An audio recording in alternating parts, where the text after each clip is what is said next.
एक गांव में एक स्त्री रहा करती थी। वह स्वभाव से बहुत बहुत गुस्से वाली थी। गुस्सा उसकी नाक पर बैठा रहता था। छोटी छोटी बात पर वह तुनक जाती और लोगों को भला बुरा कह देती थी। आस पड़ोस में रहने वाले लोग उससे परेशान थे और उससे बात करने से घबराते थे। घर कैसे अछूता रहता। उसका गुस्सा घर पर कलह का कारण बन चुका था। उस स्त्री को एहसास था कि गुस्सा उसके लिए परेशानी का सबब बनता जा रहा है। अक्सर गुस्सा उतरने के बाद वह पछतावे की आग में जला करती थी, लेकिन गुस्सा नियंत्रण के बाहर होने के कारण स्वयं को लाचार पाती। एक दिन गांव में एक महात्मा पधारे।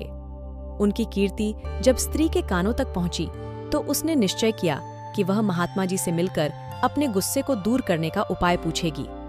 वह महात्मा से मिलने पहुंची और प्रमाण कर बोली, गुरुवर, मैं अपने गुस्से से परेशान हूँ। गुस्से पर काबू ही नहीं रख पाती। गुस्से में अक्सर लोगों को भला बुरा कह जाती हूँ और बाद में पछताती हूँ। मेरे गुस्से के कारण सब मुझे नजरअंदाज करने लगे हैं। इससे मैं बहुत दुखी भी हूँ। मुझे कोई ऐसी दवा दीजिए कि मैं गुस्सा करना छोड़ दूं। महात्मा ने उसे एक शीशी दी और बोले, पुत्री, इस शीशी में क्रोध दूर करने की दवा है। अब से जब भी तुम्हें क्रोध आए, इस शीशी से मुंह लगाकर दवा के कुछ घूंट पी लेना। स्त्री दवा पाकर बहुत खुश हुई और महात्मा का धन्यवाद कर अपने घर लौट गई। उसके बाद उसे जब भी गुस्सा आता वह शीशी से मुंह लगाकर दवा पी लेती। धीरे धीरे उसका गुस्सा कम होने लगा।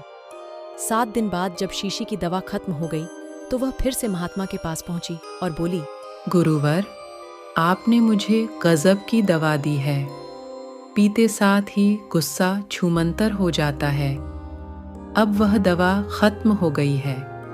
कृपा कर मुझे उस दवा की एक शीशी और दे दीजिए।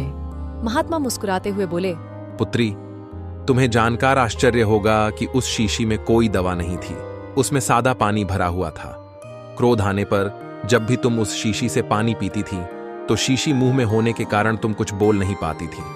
क्रोध दूर करने का उपाय बस अपना मुंह बंद कर लेना है। अब से यही किया करो।